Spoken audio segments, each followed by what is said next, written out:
Captain Jack Morrow stepped off his rusted freighter, the Punchline, brushing space dust off his old leather jacket. His boots clanked against the shiny white floor of the Cathari High Embassy.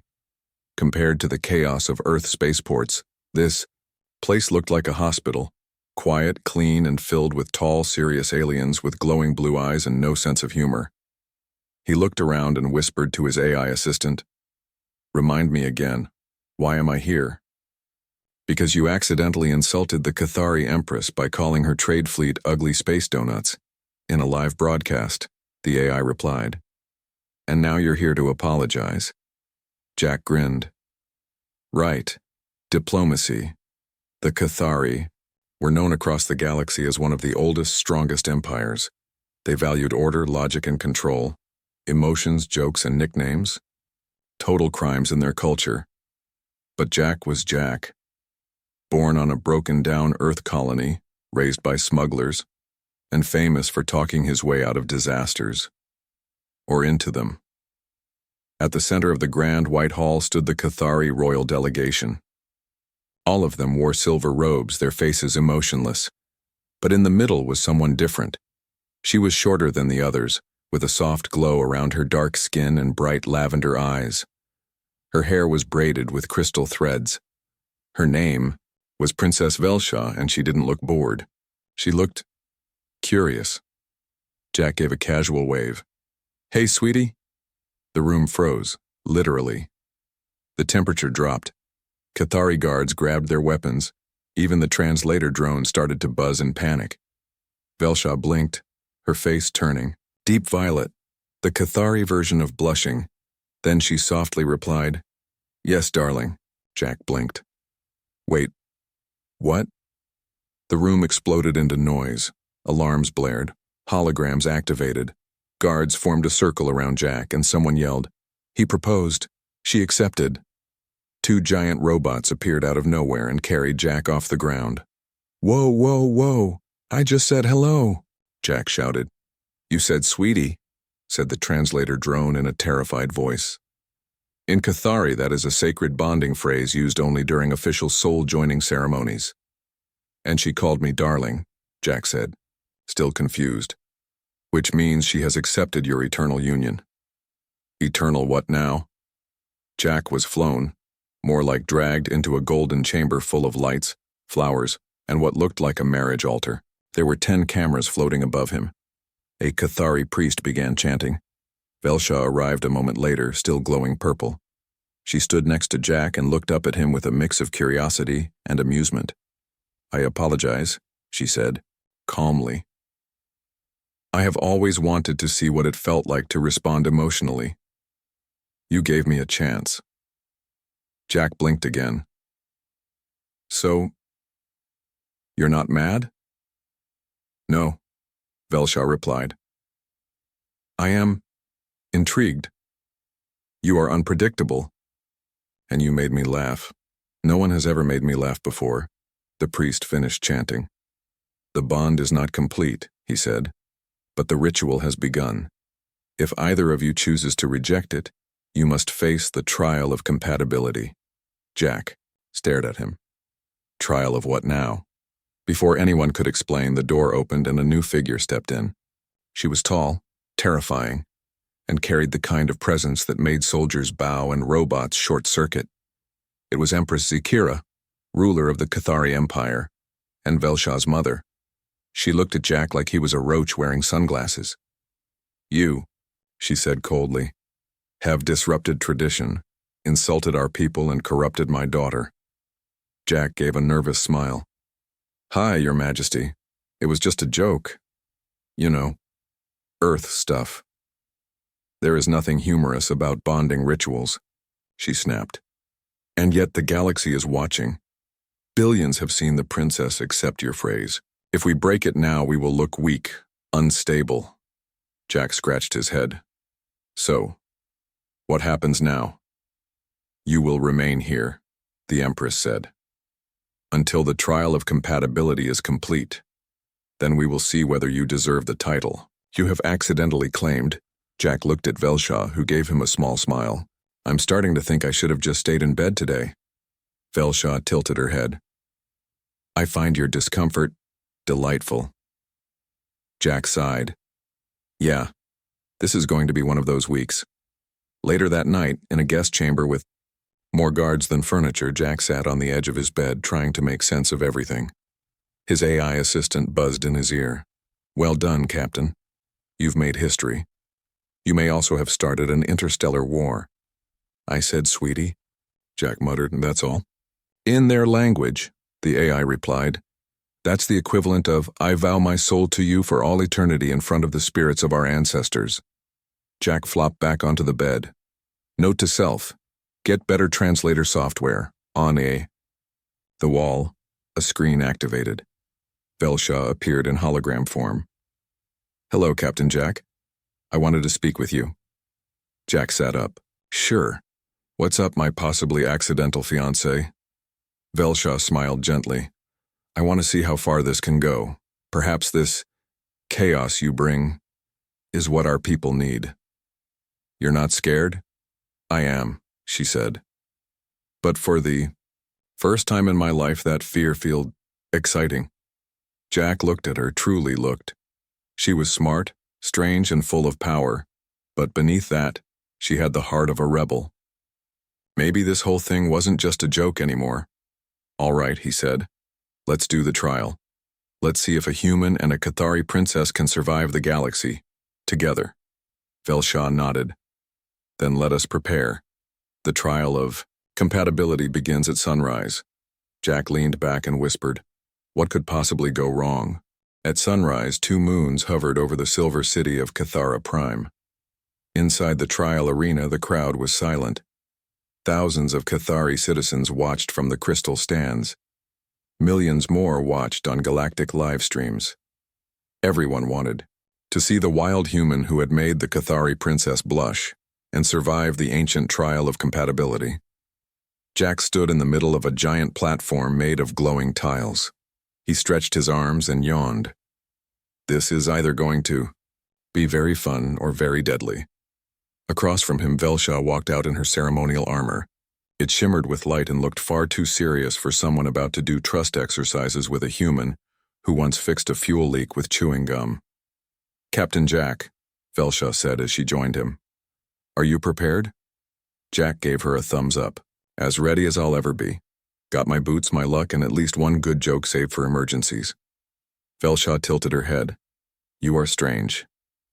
You like it, he said with a grin. She didn't answer, but her cheeks glowed faintly purple again.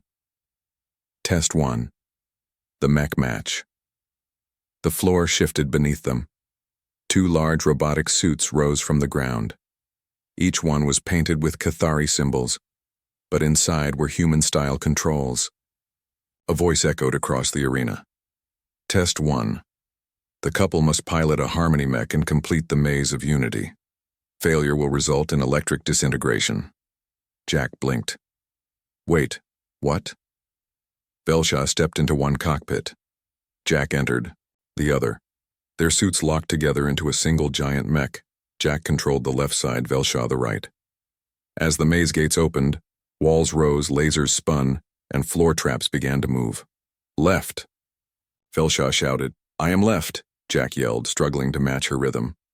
They stumbled forward like a drunk space octopus. Jack accidentally stepped on a trap tile and a huge boxing glove smacked the mech's head. Ow! Is this a game, show, or a trial? Velshaw tried not to laugh. Focus, human. Eventually, they found a rhythm. Jack gave up trying to be precise and started following her instincts. She learned to react to his chaotic movements. Together, they leaped over. Spikes dodged lasers and smashed through the final wall. The crowd gasped. The trial monitors turned green. Success. Test 2. The mind mirror. After a short break and a bowl of spicy space noodles for Jack, they entered the second trial chamber. This time, the room was dark. A mist swirled around them. In the center floated a glowing orb. Velshaw whispered, This is the hardest trial. The mind mirror forces us to see each other's memories, thoughts, and feelings. I already know I like you, Jack said. Is that enough? The orb pulsed. A soft light surrounded them both. Suddenly, Jack was no longer standing in the room. He was in Velshaw's childhood. He saw her sitting in a silent palace, surrounded by guards and rules. Every laugh was punished, every smile questioned. She once cried as a child, and her mother ordered her to be corrected. He saw her secretly watching old Earth movies late at night, whispering along with the lines, "You complete me." Then she saw his memories. Young Jack, hiding in broken starships. His parents gone, learning to survive by smiling even when scared. His first time flying a ship, his first heartbreak. The way he made friends by telling jokes, because it was the only way to make people stay. She saw how much pain he hid behind his laughter. The orb faded. They stood in silence for a moment. Velshaw said quietly, "You have suffered more than I thought." Jack looked at her gently. "So have you. But you still stood up. You still hoped." She smiled softly. "We passed." A green light blinked. Success test 3, the soul question. Now only one task remained. They stood before a tall council of psychic elders. Their eyes glowed with pure energy. The head elder spoke. One final question for both. What would you give up for each other? Velshaw looked at Jack. "I would give up my title, my palace, and my safety, because with you, I feel free." The elders nodded. Jack took a breath. "I would give up my ship." Velshaw gasped. "The punchline?" Jack smiled sadly. "It's the only home I've ever had, but if you needed me to leave it behind, I would." The elders were silent for a long moment. Then one of them smiled. The first smile a Cathari elder had shown in over 600 years. Success. The court shakes news of their success spread across the galaxy within minutes. Some Cathari citizens were amazed. Others were horrified. For generations, emotion had been controlled. Now their princess had passed the sacred trials with a human who made jokes, broke rules, and believed in love. At the royal palace, the empress was furious. "This bond is an insult," she growled. "End it now." But her advisors whispered, "The people are watching, and some are laughing." A revolution had begun, not with weapons but with feelings. A quiet moment. Later, Jack and Velshaw sat on a balcony, watching the twin moons rise. Jack held a cup of steaming alien tea. "So, still want to marry me?" Velshaw chuckled. "You misunderstand. The Cathari soul bond is not marriage, it is the beginning of a journey." Jack raised an eyebrow. "So it's like dating, but with more death trials?" She smiled. "Exactly." He looked out at the stars. "You know, we just changed an entire empire." "No," Velshaw said softly. "You did," with a joke. They sat in silence. For once, Jack didn't need to say anything funny. They just enjoyed the quiet, and the feeling that maybe, just maybe, they were stronger together. The next morning, Jack woke up to the sound of alarms. Red lights flashed through the windows of his guest room. Outside, Cathari guards were running. Drones flew in circles. Jack sat up quickly, rubbing his eyes. His AI buzzed in his ear. "Captain, Jack, the Empress has made a declaration." "Let me guess," Jack groaned. "She's finally accepted me as her charming new son-in-law?" "No," the AI said. "She has declared your bond with Princess Velshaw a threat to the Empire. She has ordered her daughter to be removed and reconditioned." Jack's heart skipped. "Reconditioned? You mean brainwashing?" "Correct." Jack jumped out of bed, grabbed his jacket, and ran. The separation Velshaw stood in the garden of the royal palace, surrounded by guards. She didn't struggle. She didn't speak. But her eyes were full of quiet fire. The Empress stood nearby, cold and unshaken. "My daughter has lost her path. She has been infected by human foolishness.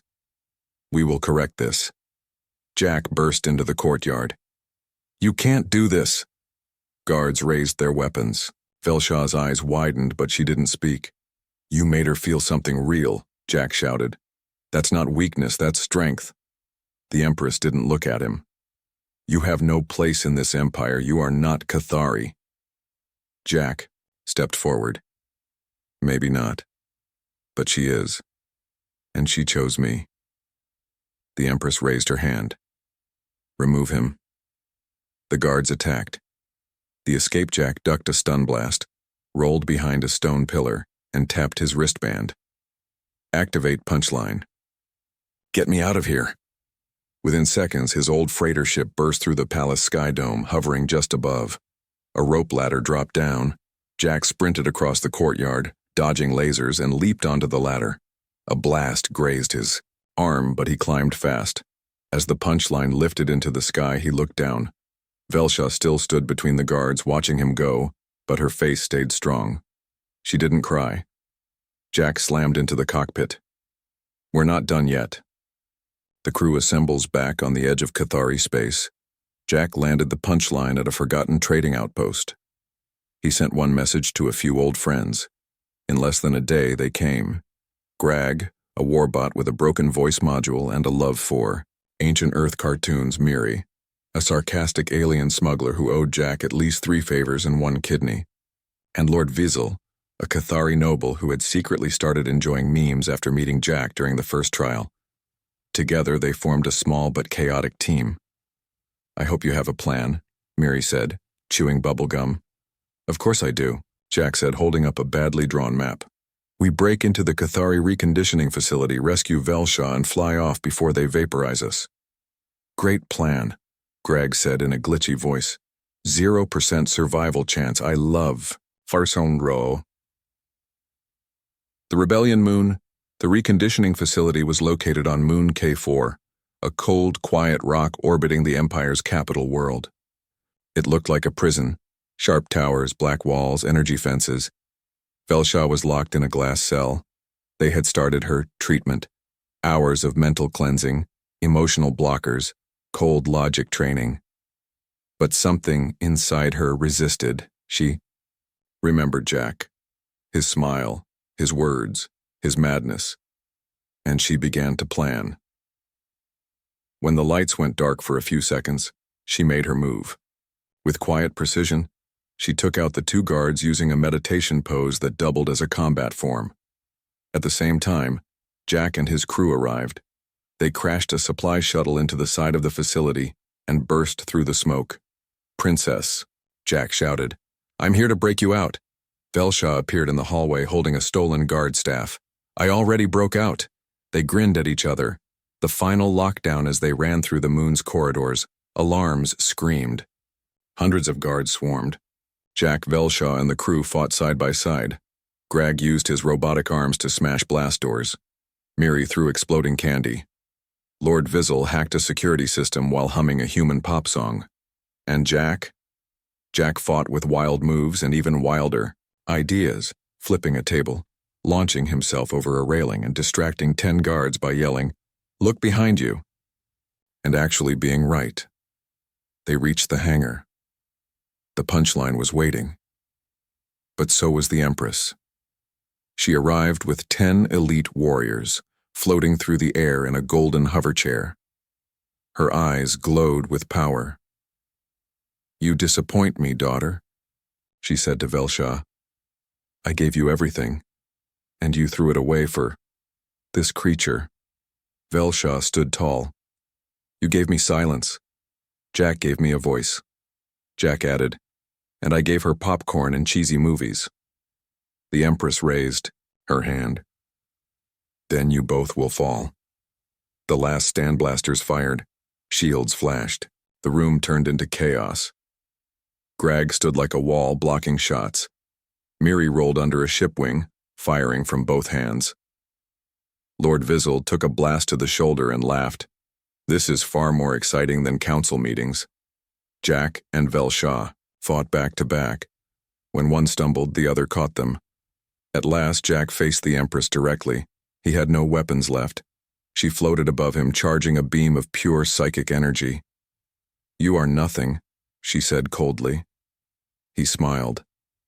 Then, why's the galaxy watching? He pointed upward. Floating above the battle was a broadcast drone, live streaming everything to millions. The Empress hesitated. Velsha stepped forward. It's over, Mother. The people have changed. They laugh now. They feel. The Empress lowered her hand. For a moment her eyes flickered, and then she disappeared in a flash of light, retreating into silence. Victory. Back on the punchline, the crew flew into deep space. Velshaw sat beside Jack in the cockpit. Her hair was a little messy. Her armor was scratched, but her eyes shone with peace. "We'll be hunted," she said. "Probably," Jack replied. "We'll be blamed." "Definitely," she smiled. "But we'll be together." He reached out and took her hand. "And we'll laugh the whole way." Across the Cathari Empire, flames of rebellion had begun. It didn't start with weapons or armies, and it started with laughter. It started with a single moment, when a human named Jack made a Cathari princess blush. Now, 1,000 systems were rising. Citizens who had lived with strict silence began to sing. Emotion, once illegal in public, now filled the streets. And the Empress was losing control, but she had not given up. The Empire fights back far in the Void Palace. The Empress sat on her throne. Her face showed no emotion, but behind her cold eyes was something dangerous. Fear. "Activate Project Silence," she ordered. A general bowed. "Yes, Empress." Project Silence was the Empire's most terrible weapon, a giant AI satellite called Quietus. It could block emotion-based brainwaves in entire star systems. Any rebel, any citizen showing feeling, would suddenly go numb. The first test was on a small planet named Theros 9. Children playing with music boxes fell quiet. Lovers stopped holding hands. People sat still, blinking, forgetting why they were happy. The heart wars had begun.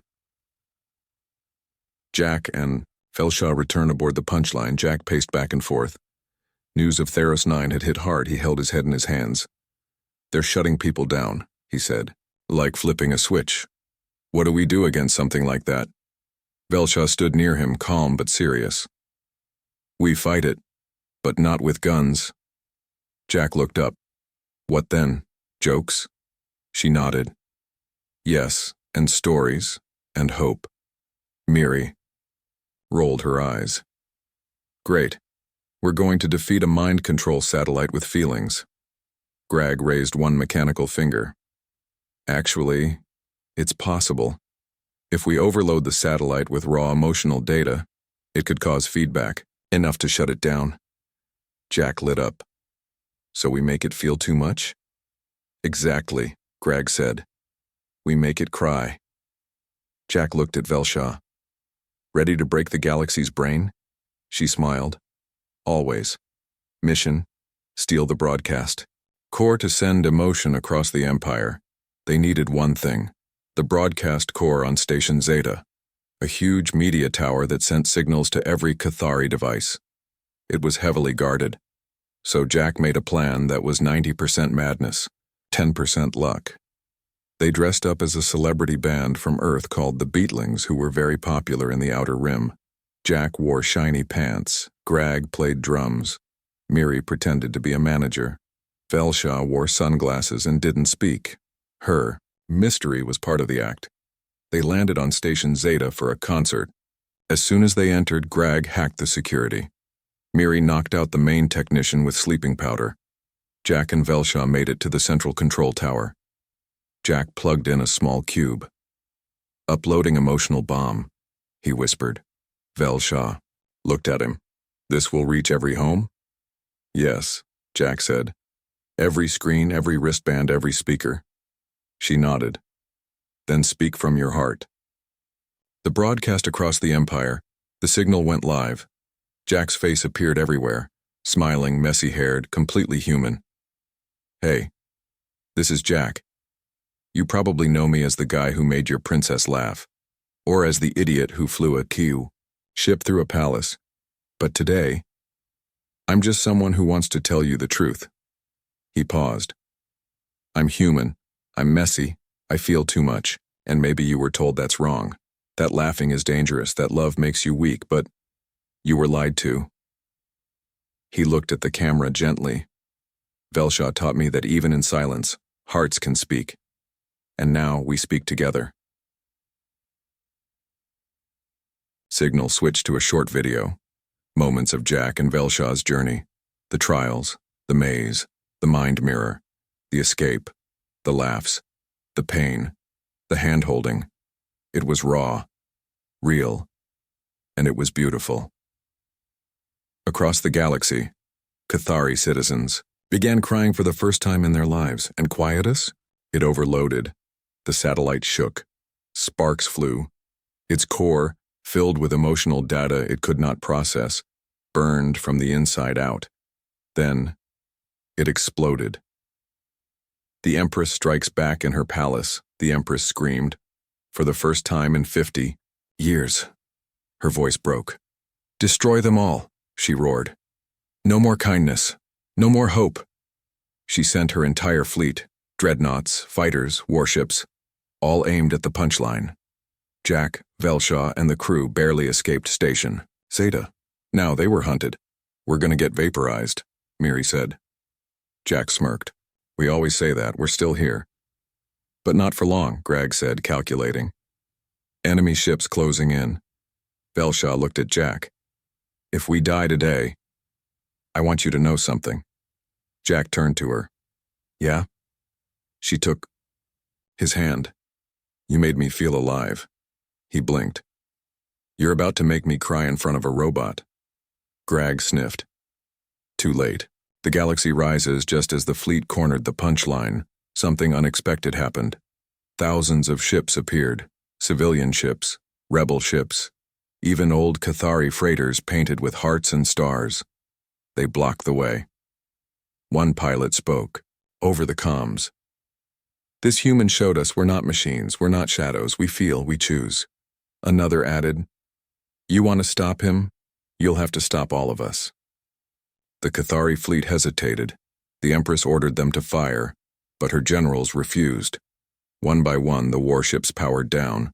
The Empress was alone. A new empire. Weeks later, peace talks began. The Empress vanished. Some say she escaped into deep space. Others say she finally felt sorrow and couldn't handle it. Velshaw became a voice of unity. Jack refused any title, but somehow people started calling him Ambassador of Chaos. Greg got his own cartoon show. Miri opened a candy bar empire. And the punchline kept flying. A quiet moment. Again. Jack and Velshaw sat once more on the deck of their ship, watching the stars. So, Jack said, we just changed a galactic empire with feelings. Velshaw nodded. And music. And love. Jack sipped from a mug. Not bad for a guy who only passed piloting school because he flirted with the instructor. She laughed, truly laughed. He smiled, and somewhere in the stars, someone new smiled too. Months passed since the fall of the Empress. The galaxy had changed. The Cathari Empire, once cold and silent, now buzzed with color, sound, and emotion. People sang in the streets, children played, families hugged. But deep in the stars, Jack and Velshaw flew quietly aboard the punchline. The crew was still together, Greg the robot, Miri the Candy Queen smuggler, and Lord Vizzle, now a public speaker teaching nobles how to express emotion without exploding. But today felt different. Today something special was coming. Jack's secret mission. Jack stood in the engine room, looking at a small silver box. He opened it, then quickly closed it again. Greg stood behind him, his sensors humming. You nervous, Captain? Jack jumped. Me? Nervous? I've faced killer drones, angry queens, and a bath with space eels. I'm never nervous. Greg tilted his head. You're sweating through your shirt. It's hot in here. The temperature is regulated. Jack sighed. Okay, fine. I'm nervous. I want to do this right. Greg beeped. She loves you. You already did it right. Jack smiled. A festival of feelings on the peaceful world of Eloria. A festival was being held. The first ever celebration of emotion. Leaders from across the galaxy had come. Even Cathari nobles attended, now dressed in bright colors and smiling awkwardly as they tried clapping along to music. Velshaw stood on a stage, giving a speech. She wore a white robe with symbols of both Earth and Cathari woven into it. My people were taught to be silent, she said. We feared tears, we feared laughter, but one foolish, bold, ridiculous human reminded us that hearts are made to speak. The crowd clapped, some even cheered. Jack watched from the back, wearing a clean jacket and trying to comb his wild hair. Miri stood next to him, smirking. You ready, Romeo? Jack checked his pocket. As I'll ever be. The blush returns after the speech. Velshaw stepped down from the stage. She saw Jack waiting under a glowing tree, its leaves shining in soft blues and purples. He looked nervous. That was rare for him. You okay? She asked. Better now, he said. They sat under the tree, just the two of them. You know, Jack said, back on your ship. When I first said, hey, sweetie, I thought you'd kill me. I almost did. Velshaw smiled. But then you blushed. And everything changed. She looked at him quietly. I've seen you fight armies, Jack said. I've seen you break walls with your fists, but when you blush, that's when I know I'm doomed. She laughed gently. And yet you still tease me. Always. There was a pause. Then Jack stood up. The proposal. He took out the silver box and opened it. Inside was a small glowing ring. Not gold, not diamond, but made from a rare crystal, found only on the planet where they escaped the reconditioning facility, the place she had broken her chains. Velshaw froze. Jack went down on one knee. Velshaw, Princess of Cathari, warrior of strength, defender of laughter. I love you. And I want to be your chaos forever. She blinked, her eyes wide. I don't have a planet, he continued. I don't have a fancy title, but I have bad jokes, a stubborn heart, and a ship that leaks every third day. He looked up at her. Will you marry me? Velshaw stared at him, then looked away. Jack's heart stopped. Then she turned back, her cheeks glowing red. Yes, darling, she said softly. Jack laughed. She said the thing. They both laughed, and everyone in the crowd, nobles, aliens, rebels, burst into cheers. The galactic wedding. The wedding became a legend. It was held on the moon of Saphira, where the skies shimmered with endless auroras. The guests came from every system. Some brought gifts, some brought instruments, and one guy just brought a goat with glitter.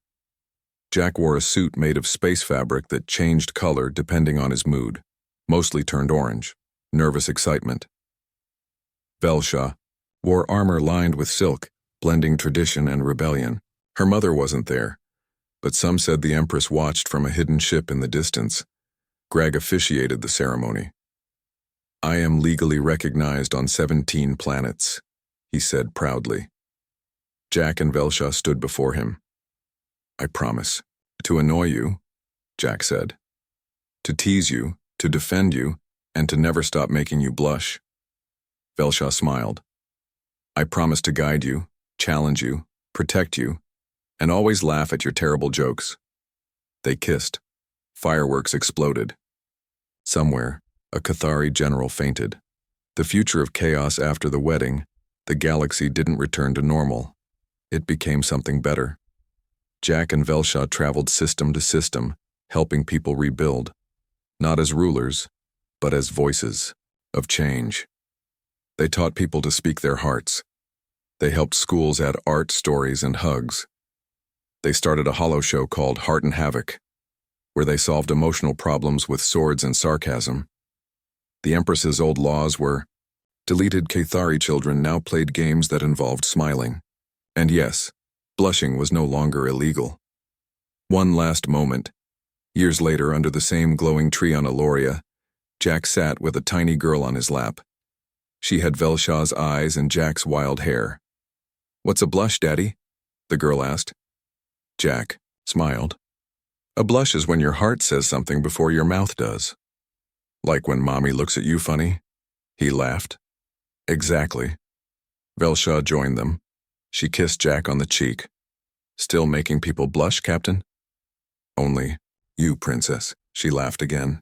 And yes, she blushed, just like the first time.